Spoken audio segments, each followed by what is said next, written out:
Hi guys, um, just finished kettlebells. You'd never know. Look at that. That's handsome, isn't it? That's attractive. My best look. Um, Going to try and do some release stuff. Say try to. We're going to do some release stuff for back pain. Now, it's kind of like a common thing. Most common cause of any time off in the world isn't cancer, isn't diabetes, isn't asthma, isn't obesity. It's non-specific lower back pain. We get back pain for loads of different reasons. I'm going to give you a little talk to start with. And so we can have non-specific back pain. What does that mean? It means you've got no known cause. You've just got pain in your back. Neurological, doesn't matter. Is it mechanical? Doesn't matter. Is it nerve endings? Doesn't matter. You're in pain. That's all that matters. You can have sciatica. Now, sciatica is any pain that's felt from the lower back, yeah, across the foramen here, it runs down your buttocks, yeah, and then down the back of the leg and goes either side of the kneecap. Generally, it's on the lateral side. Yeah, it goes in here, anywhere down the calf, anywhere into the heel, anywhere over here, and into the big toe. Any of that can be sciatica. People go, yeah, but I've got knee pain. Yeah, you could have knee pain. You could have femoral nerve issues. You could have something wrong with the cartilage. You could have misalignment. The Q angle could be wrong. Could be sciatica pain. You could have something called ankylosing spondylolisthesis. That's a mouthful. That's a swelling of any of the vertebra. And that's very painful as well. You can have spondylolisthesis, which is a sliding forwards, and I'll show you what that is of the vertebra. It shunts forwards and puts compression and then pushes the disc out to the side, it's bulging, and then that compresses the nerves. You can have cauda equina is what they call the horse's tail that comes out of the lumbar region of the spine. You can have spina bifida. That'll cause you pain, loads of pain, spina bifida. You could have kyphosis of the spine, so you're really rounded. You could have lordosis spines, you've got real swayback hips and causing compression. You could have scoliosis of the spine, so that everything's slightly to one side and the head goes to the other side to compensate. One of the biggest causes of back pain, believe it or not, guys, people don't really think about this, is your weight. Are you overweight? Because if you're overweight, you're going to tend to have everything falling forward to you. You don't put weight on the back, you put weight on the front of you. Women get bigger breasts, blokes get bigger tummies. We put weight across the shoulder girdle. We put weight on the front of the pelvis and the sides here. But the belly comes out to the front, guys. So everything sort of falls forwards. That's going to put a lot of compressive forces on the back. We can go to spasm in the lower back. Why should that be so bad? Because when the lower back spasms, it squeezes down, discs have got nowhere to go. And they bulge out the sides, guys. Now, why do they bulge out forwards and backwards? You've got an anterior ligament on the front of the spine, and you've got, so that was the front of the spine, and you've got a posterior ligament on the back of the spine. And then the only way for usually the only way for the discs to go is out at 45 degrees to the back. And the nerves come out the back here, as it is on this model over here, guys. So what actually happens is, let's get this so it doesn't fall over. The reason I explain everything the way that I do is because I love you. You're my students, guys. You're awesome. Now, what actually happens is these are the nerve roots, and they come out the back. Nerve roots don't come out at the front. So what's actually happened is the nerve roots here and here have been snapped off, just because it's an old model. Let's look at these. There should be a nerve root coming out here and here. Is that when the vertebra get pushed forwards, what actually happens is the vertebral bodies each move forwards. The discs bulge out the back and they compress and hit these nerves. Now, if you get an annular tear, which is the nucleus actually has a liquid in it called hyaluronic acid. Now, hyaluronic acid really aggravates the nerves. It's like putting stinging nettles next to your genitalia. Yeah, I'm not joking when I say it. You can imagine, male or female, I don't care. That's how much it irritates these. You can get extreme shooting pains. Now, if you're experiencing shooting pains, generally shooting pains is going to be some sort of nerve impingement. So it switches on, switches off, switches on, switches off.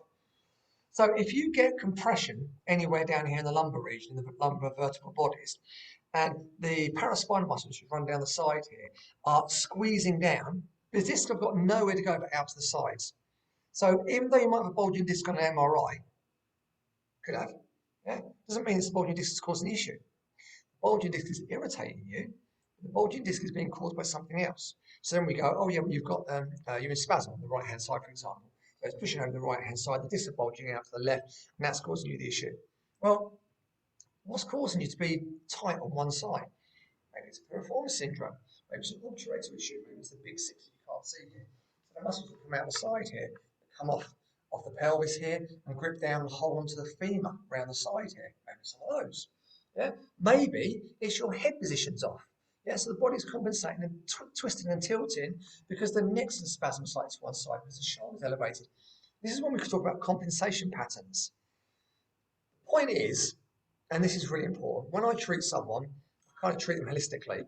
I don't go, oh yeah, you've got lower back pain, let's treat your lower back, yeah? Or let's just massage this tissue here, or let's just reset or cause a cavitation, or pop some joint, whatever you're going to do, pop some, create cavitation to create the gases to release, and then collapse, and that creates a space for the muscles that spasm to relax. It could be multiple issues. So I kind of treat it all and allow, I imagine when I'm treating, I've said this to multiple people, that all it is that I try to lead your body back to a path. It's stepped off the path, it's thrown some breadcrumbs down, the birds have eaten it, Hansel and Gretel, it's lost its way off the path. Your body always wants to move back to homeostasis. In other words, it always wants to be well. It doesn't want to be unhealthy. We make it unhealthy. We sit in chairs, we eat chocolate bars, we eat shit, we drink too much, we don't sleep enough. Some of us take drugs. Some of us like going clubbing all night. Whatever it is, whatever you've got screaming children like I have that keep you up all night, every night, and has done for the last 3.5 years. That's torture, guys. Yeah, multiple stresses, all different stresses on the body. Yeah, you have to work hard, work late, COVID, coronavirus, all different stresses on the body. Any of these can put your bodies out of sync, out into spasm. And so we don't generally help them. We usually go to foods and stuff like that when we're feeling down. We have depression, we have anxiety. All these things lead in. Which one of those am I going to treat? I don't know. I don't know which one it's going to be, so I try to attack it from all angles, hit everything, and we see what starts to work. And that's why I use the Strength and Rehab Centre here, because once I start to get a pattern set, start to work out what's going on and what's going wrong and what's going right, and then start to train that side of things more and more and more, and then sort of upset the balance of those patterns until we start to recalibrate the body. Works really well. That's not the point. It's not a sales pitch, guys. You all know what I do. So, so the ankylosing spondylolistheses, or the spondylolistheses, ankylosing spondylolistheses is a swelling of the vertebral joints. Yeah.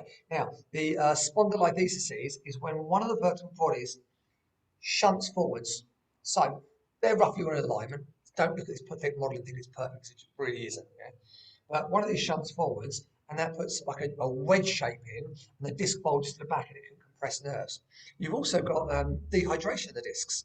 As we get older, the height of the disc drops down because they get dehydrated as we get older. I've still got great hair, guys. I haven't got pain in my hair.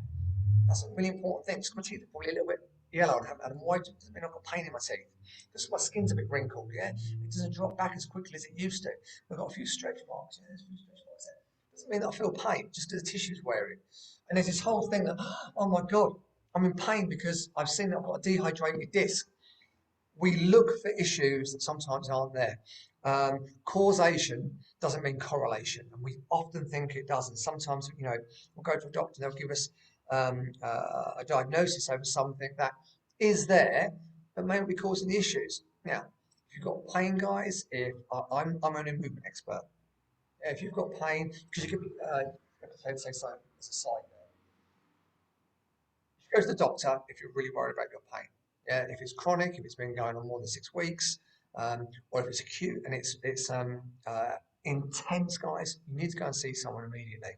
You can have all sorts of underlying things going on. Cancer's always got to be in there, guys. It's a risk factor. The red flags, if you've got pain down both legs. If you've got pain down both legs, it's a red flag to me. I wouldn't touch you. I'd send you to the doctor. I'd send you for an x-ray, then maybe send you for an MRI. COVID around, probably not, but there's certain red flags that would happen that I'd say, no, you're not seeing me, guys, you go and see a doctor first.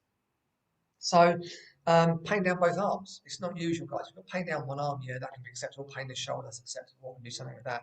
When you get pain down both sides of your arms or legs, it's generally some sort of compression in the spine. You've got some sort of nerve impingement going on, and it needs looking at. But what else can we talk about? Osteopenia. So osteopenia is the forerunner to osteoporosis. So there's loads and loads of stuff, guys, that can cause back pain. And I've probably only scratched the surface. I've probably talked about the main ones, but probably only scratched the surface of what it possibly could be. So what do we need to do about it? Well, what we can do about it is get rid of this model. What we'll do is as many releases around the area that I can think of. You could have tight quadriceps, guys. You could have tight hamstrings. You could have tight muscles running down the lateral side of the body, vastus lateralis. You could have the biceps femoris running down the side there, pulling you out of shape.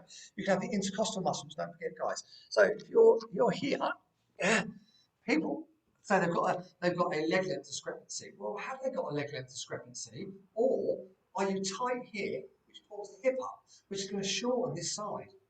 Yeah, I might check you and do a muscle test on you, and yeah, sure, you've got a leg length discrepancy. So I'm trying to straighten your legs and do all the rest of it, and do the knees and do the hips, and this isn't changing here, guys. So it doesn't matter what I do down here to the kinetic chain, unless I do something up here to the kinetic chain, I could have a torsion. Know about it. Now, torsion is going to cause the same thing. I've got a rotation and a lift, maybe a drop in the shoulder. That's going to lift this hip up. I've got clinically a leg length discrepancy. The leg length discrepancy is not causing the issue. What it could be doing is causing torsion across the bottom of the spine, and that could be causing us pain. I could keep going on, guys, because it's just a massive subject. So, get yourselves a roller. I want you to have 2 sets of balls, see if you can get a band, and go and get yourself a broomstick, because they're the things that you're going to need. And then, what I'll do is, I will end this in a minute, because this is just like a forerunner for anyone that wants to watch what we're actually going to do. I don't think there's anything else to cover off. We've covered sciatica, we've covered nerve pain, ischemia. Yeah, that's another one. So you can have nerve ischemia. You can have ischemic blood supply to something for whatever reason, and that can cause you pain. You can have lack of sensation. That is a really weird one. When you get lack of sensation somewhere, your pain level goes up, not down. So you think it will become more numb. The more numb an area is, the more, in a way, interested the body is in why it's numb. It sends more pain signals there. The reason it sends more pain signals there is to tell you something's wrong. Pain is not an input, it's an output. I say it all the time in loads of my classes and loads of my workshops and seminars and stuff that I do. You're not sure, or look at Dave Butler's work. Or Laura Moses' work, really fascinating guys. I'm meant to be studying them this year. Obviously, COVID happened, I won't be next year now. He's coming over from Melbourne, Australia. One of the forerunners of neuroscience and neuropain. So, when we have an issue somewhere, sometimes say it becomes a bit numb, the skin becomes really, really slippery and soft, almost like shiny, like we polished it. But it can also become really tender and really sore.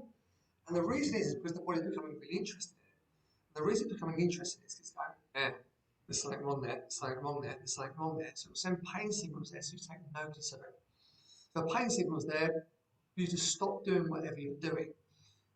Let's talk about a movement practice, Pilates or yoga. You do some Pilates, you do some yoga, you go, I don't like doing that because it causes me more pain. Rubbish, rubbish, rubbish. It doesn't cause you more pain, you're causing more pain. What yoga is doing, or strength or anything else, they're highlighting the issue for you. And they're telling you there's something wrong with your movement pattern. Does that mean you should keep doing it? No, it means you need to address it, stop, ask an expert, do a PT, see one of the brilliant yoga teachers we've got here, we've got a plethora of them, work with some of our Pilates teachers here, work with some of our movement experts, work with some of our mental well-being experts, because there's a number of reasons it could be there, guys.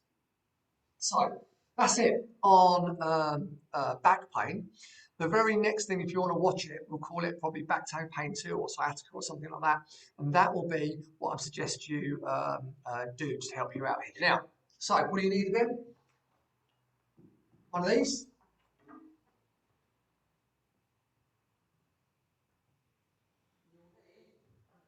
Bands of varying description, don't care what you've got. You'll need a roller, big ball, little ball, very big ball.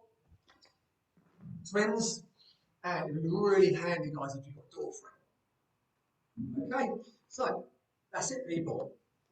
If you really want to know how to move, maybe to get out some of your back pain, then tune in for the next one, guys.